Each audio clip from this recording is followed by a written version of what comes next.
দুপুর বাজে ২টা। আপনাদের ভাইয়া ঘুম থেকে উঠিয়ে নিয়ে যায় খাসি কিনতে। ১২৫০ রিয়াল দিয়ে খাসিটা কিনি। এখানে ৫০ রিয়াল দিয়ে কাটার জন্য টুকিং দেই। জবাই করে হিন্দি একদম ছোট, ছোট করে পিচ করে ওই যে লাল টাইপের খাসিটা আমাদের দুম্বা নেয়নি, দুম্বাতে গন্ধ। আগে দুম্বা খেয়েছি, এবার খাসি খাবো। সেজন্য আপনাদের ভাইয়া খাসি কিনেছে। তো মাংসগুলো পিস বড়, বড় করে দিয়েছে, যার কারণে আমাকে আবার ছোট, ছোট করতে হয়েছে। তো আমি খুব ভালো করে ছোট, ছোট করে যেগুলো একটু বড় সাইজের ছিল বেছে, বেছে ছোট করে নিচ্ছিলাম। আর আমি এগুলাকে একসাথে মসলা দিয়ে মেরিনেট করব, করে ১ ঘন্টা ওয়েটিং এ রাখবো। যার কারণে একসাথে পেঁয়াজ কুচি আর মসলার সবগুলো একটা প্লেটে নিয়ে নিই পরিমাণ মতো। আর এখানে প্রায় ৩.৫ কিলোর মতন মাংস নিয়েছি, রান্না করব।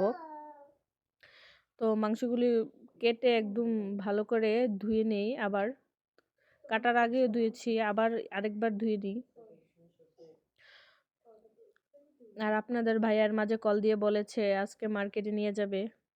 তো বললাম ঠিক আছে, আজকে শুধু মার্কেট থেকে জুতা কিনবো, সেজন্য আজকে একটা মার্কেটে নিয়ে যায় আপনাদের ভাইয়া। এখানে মাংসগুলি আরেকবার ধোয়া দেই, কাটাকুটি করেছি সেজন্য যাতে কোনো ময়লা না থাকে। মাংসগুলো ধুয়ে আমি যে মশলাগুলি নিয়েছিলাম, হলুদ, মরিচ, পানকারি, আদা রসুনের পেস্ট আর পেঁয়াজ একসাথে, আর লবণ আর তেল দিয়ে একসাথে মেরিনেট করি। একদম ঝাঁকানাকা করে মেখে গজগজ কচকচ করে লাল টসটসা হয়ে গিয়েছে। তো আমি এখানে এগুলো মেরিনেট করে ১ ঘন্টার জন্য ওয়েটিংয়ে রেখে দিয়েছি এখানে। আর তার ফাঁকে আমার যে কাজ ছিল সেরে আসি, কিছু কাপড় চোপড় ধুয়ে আসি। ওয়াশিং মেশিনে দিয়ে রেখেছিলাম, কাপড়গুলো ধুয়ে তারপর এসে বসায় দিই। এই তো চুলাতে বসিয়ে দিলাম মাংসটা। এভাবে মাংস রান্না করলে খুবই টেস্টি হয় আলহামদুলিল্লাহ। কাজ করতে, করতে একটু ক্ষুধা লেগে যায়। তো এর ফাঁকে একটু খেয়ে নেই মিষ্টি দই। কিছুদিন আগে টক দই এনে রেখেছিল। টক দইটা ভাল লাগতেছিল না, সেজন্য কালকে আবার আপনার ভাইয়ের দিয়ে মিষ্টি দই এনেছি, আমাদের দোকানেই বিক্রি করে। তো এর ফাঁকে আবার কিছু টমেটো আর পেঁয়াজ অ্যাড করি। কালারটা একটু সুন্দর হবে টমেটো দিলে, আপনার ভাইয়া টমেটো ছাড়া খেতে পারে না। যেকোনো তরকারিতে টমেটো লাগবে। আর রমজান মাস পেঁপে দিয়েছি, আলু দিইনি। কারণ আলুতে গ্যাস হয়, পেঁপেতে ভালো পেটের জন্য, সেজন্য একটা পেঁপে কুচি করে দিয়েছি এটার সাথে। তো এরই ফাঁকে আবার আপনাদের ভাইয়া বলতেছে যে ক্ষুধা লাগছে কি খাবো? রুটি দিয়ে বলতেছে যে খেপসা খাবে, আরে গরুর মাংস, খাসির মাংস খাবে। তো আমি বলছি ঠিক আছে, কষানো হয়েছে দিয়ে দিই। তো এখানে আমি প্রায় রান্না শেষ। আর এর ফাঁকে চলে যাই মার্কেটে, কিছু কেনাকাটা করব। তারই ফাঁকে কিছু সৌদিদের ভিডিও উঠেছিল, বাচ্চারা বলতেছে ভিডিও না করার জন্য। তো ওদের ভিডিওটা কেটে দিতে হয়েছে, যার কারণে বাকিটা নেই। তো এখান থেকে শুরু করলাম। আপনাদের ভাইয়া বলতেছে যে একটা ইস্ত্রির জন্য টুলগুলো কিনে দিবে, বলতেছি এগুলো নেওয়ার কোনো দরকার নেই, বাংলাদেশেতে নেওয়া যাবে, প্রচুর দাম। তো বলতেছে চলো উপরে যাই। বললাম ঠিক আছে চলো। তো উপরে গেলাম, গিয়ে মেজো ছেলে, ছোট ছেলে, বড় ছেলে আমার জন্য জুতা কিনেছি, আপনাদের ভাইয়া কিনে নেই। তো অনেক জুতা, আর এত পরিমাণের দাম ভাই কি বলবো। একটা জুতা ১০০ রিয়াল, বাংলাদেশে ৩২০০ টাকা। একটা ব্যাগ নিলে ১০০ রিয়াল, বাংলাদেশে ৩২০০ টাকা। মানে ১০০ রিয়াল ৫০ রিয়াল ৬০ রিয়াল। একটা বুকরা ধরলে ১৫০ রিয়াল। মানে ওদের দেশের জন্য তো ওদের জিনিসপত্রের দাম কম, কিন্তু আমাদের দেশের হিসাব করলে দাম বেশিই পড়ে। একজন একদম টলি ভরে ভরে নিয়ে যাচ্ছে। আমার ছোট ছেলের এই জুতোগুলো পছন্দ হয়েছে, সেজন্য ওর বাবা ওর জন্য এই জুতোগুলো দিয়েছে। সাইজ আর কালার খুব ভাল লাগছে, যার কারণে ওর বাবা বলছে ঠিক আছে এটাই হবে। বললাম ঠিক আছে। আমার কাছেও কালারটা ভাল লাগছে, মা ছেলের মোটামুটি একই কালার। আর এখানে প্রাইস অনেক বেশি,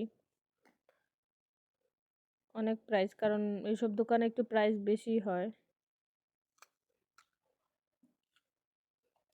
তারপর আমার জন্য আপনাদের ভাইয়া বলতেছে তুমি দেখো, এটা দেখছি এই জুতার কালারটা আসলে পায়ের সাথে যাচ্ছে না, ভালো লাগেনি। পরে এই জুতাটা নিয়েছি, খুব ভালো লাগছে। মোবাইলে কালারটা ভালো লাগতেছে না, কিন্তু এমনিতে জুতাটা খুব সুন্দর। তো ওই সাইজটা এক সাইজ বড় ছিল, যার কারণে চেঞ্জ করে আরেক সাইজ ছোট নেই। আর এই জুতাগুলোর দাম প্রায় ১৬০০ টাকা পড়ছে বাংলাদেশের, যদিও বাংলাদেশে এত দাম না। আর আপনাদের ভাইয়া সাদা জুতা কিনে দিতেছে ছেলেদের, দেশের ঈদের জন্য না, স্কুলের জন্য। কারণ এই দেশের জুতাগুলো খুব ভালো, কারণ মাপ ছাড়া তো জুতা ক্যাশ কিনা যায় না, যার কারণে ২ জোড় ক্যাশ ২ ছেলের জন্য নিয়েছি। তারপর ঘুরতে থাকি, কি কিনবো, কেনাকাটা আরও বাকি আছে।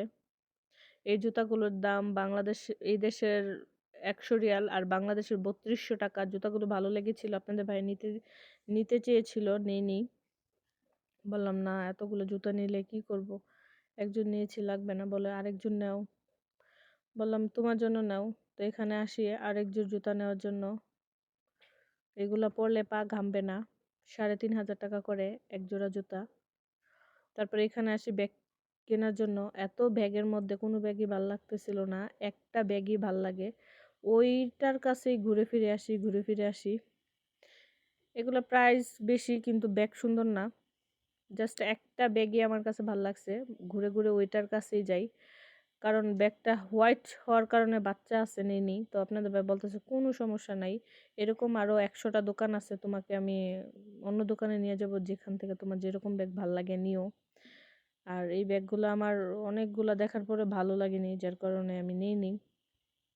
শুধু এই ব্যাগটাই ঘুরে ঘুরে এটার কাছে আসি, ঘুরে ঘুরে এটার কাছে আসি, সাদা একটা ব্যাগ। তো আপনাদের ভাই বলতেছে তোমার ভাল লাগলে নাও। আমি বললাম যে না, ছোট বাচ্চা আছে, এইসব ব্যাগ রাখা যায় না, ময়লা হয়, অন্য কালারের নিব, একটা ভালো ব্র্যান্ডের। বলতেছে ঠিক আছে অন্য দিক যাই। আর এই দিক ভাই একটা ১৫০ রিয়াল, ২০০ রিয়াল, ৩০০ রিয়াল, যেগুলো ভাই আমাদের বাংলাদেশে মানুষ পরবে না, কিন্তু এই দেশের মানুষ পরে। জর্জেট, পিছলা, কী সব কাপড় চোপড়, আমার ভালো লাগে না।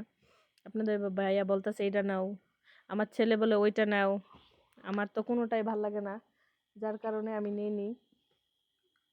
তো আপনাদের বলতেছে বুকরা নাও, আমার বুকরাও ভালো লাগে, বুকরাগুলো আসলে সুন্দর না, যার কারণে আমি বুকরা নেইনি। তো আপনাদের বলতেছে ঠিক আছে, আমরা প্রচুর ঘুরেছি, আমরা অন্য একটা মার্কেটে যাব কালকে। আজকে রাত্রে প্রায় ৩টা বেজে গেছে, গিয়েছিলাম 2টার দিক। তো দোকানে চলে আসতে হবে, দোকান 4টা বাজে আমাদের অফ হয়। তো আপনাদের ভাই বলতেছে চলো চলে যাই, আমাদের দোকান অফ করতে হবে। তো তাদিং তাদিং করতে করতে মা ছেলে চলে আসি, কারণ আমাদের কেনাকাটা শেষ।